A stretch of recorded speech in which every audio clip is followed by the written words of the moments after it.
Saïda se retrouve dans une boutique du Carrefour Laval. Bonjour. Avez-vous besoin d'aide avec quelque chose? Je voudrais une de vos combinaisons, comme celle dans la vitrine. Ah, vous cherchez un manteau d'hiver? Oui, le plus gros que vous avez. OK. C'est pour la ville ou pour faire de la randonnée? C'est pour ne pas avoir froid.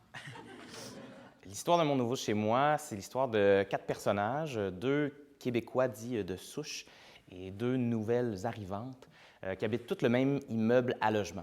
On a Saïda, qui est une Algérienne qui vit au Québec depuis environ 1 an, Paulina, une Guatémaltèque qui vit au Québec depuis environ 4 ans, et Éric, un Beauceron qui vient d'aménager en ville depuis quelques mois.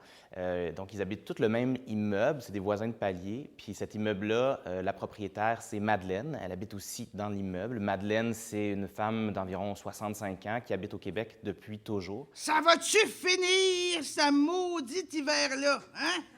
Et oui, habituellement, l'hiver se termine en mars et des fois aussi en avril. C'est comme ça. Pensez-vous que j'étais pas au courant? Je suis né ici, moi, madame! Et puis, pendant une panne d'électricité, en fait, ces 4 voisins-là, qui se connaissent à peu près pas ou très peu, vont un peu être forcés de se rencontrer, de discuter, d'apprendre à connaître l'autre. Puis il y a Madeleine qui est un peu plus dans le franc-parler, un peu cru, qui dit souvent le fond de sa pensée, qui va un peu ouvrir plusieurs débats sur ce que ça veut dire, en fait, être québécois, à qui appartient ce pays-là, quelle est la réalité des nouveaux arrivants par rapport aux Québécois de souche, comment on fait pour rentrer en contact les uns avec les autres. Il y a quelque chose que je trouve très bizarre chez vous, les Québécois. Vos voisins, c'est comme s'ils n'existaient pas. En Algérie, on parle à ses voisins, on les voit tous les jours, on s'entraide. Ici, pas vraiment. Et puis, ça m'a amené à m'ouvrir, en fait, vers cette réalité-là que je connaissais peu, que je pense connaître un peu mieux maintenant. Et puis, ce qui est agréable, c'est que quand on présente les lectures, il y a toujours une discussion qui suit. Puis quand on a la chance de présenter devant des groupes de nouveaux arrivants en francisation, bien, c'est encore une autre rencontre. On peut encore échanger avec ces gens-là, apprendre à les connaître. Puis je pense que c'est la base d'une bonne entente, en fait, discuter avec l'autre, vraiment apprendre à se connaître. C'est la seule façon que l'immigration va fonctionner, selon moi. Donc, quand le théâtre peut faire ça, moi, ça me rend très heureux. Donc, ouais, je suis très content d'avoir pu faire ce projet-là. Je peux te poser une question? Quand est-ce que ici est devenu chez toi? Ça fait 8 ans que Non, pas déménager. Sentir qu'ici, c'est chez toi, vraiment chez toi. À quel moment est apparu ce sentiment?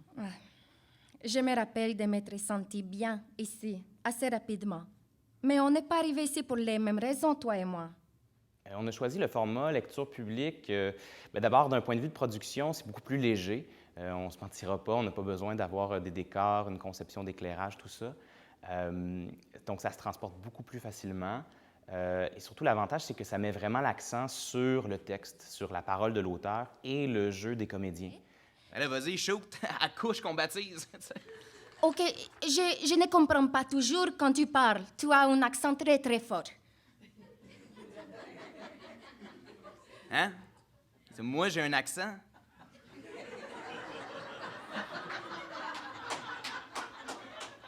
Hey, tu me niaises, là? Toi, t'as un accent? Non? Oui, oui, je sais, j'ai un accent, mais toi aussi. C'est la première fois que je me fais dire que j'ai un accent. Fait que... Ah, mais ça te va très bien, hein? Je ne t'imagine pas parler autrement. Chez nous, ça parle de même. Où ça, chez vous? En Beauce. Ah, je viens de là. Ça fait rien que quelques semaines là, que j'habite ici. Ah, alors tu es un nouvel arrivant. Souvent, les gens qui assistent pour la première fois à une lecture publique peuvent avoir l'impression que, bon, ça va être plate, ça va manquer d'action. Puis finalement, rapidement, ils réalisent que la proximité avec les spectateurs, l'intimité qui est créée entre les comédiens puis le public, nous rend dans une espèce de bulle que je compare souvent à la lecture d'un roman, pour moi, parce que comme dans un roman, dans une lecture publique, c'est nous qui s'imaginons les décors, c'est nous qui s'imaginons un peu l'action qui est décrite. Donc, on peut vraiment se peindre son propre tableau.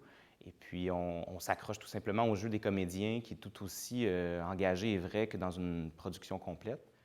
Apprendre à se connaître, ça réconforte. Ça permet à la glace de fondre. C'est pas par hasard qu'au Québec, on accueille des gens de partout. Il fait tellement fret. Puis des bouts de choux, on n'en fait plus beaucoup. En toute humilité, en fait, je croyais pas que quand j'écrivais ce truc-là, ça allait avoir l'impact que ça a eu. Puis je suis toujours très, très, très touché de la réaction des gens, puis de voir les rencontres inattendues qu'on fait, que j'aurais jamais fait sans ce texte-là, puis l'équipe du réseau artiste. Donc, voilà, pour moi, c'est devenu plus qu'un projet artistique, c'est une expérience de vie que je vais garder avec moi pour toujours, c'est sûr et certain.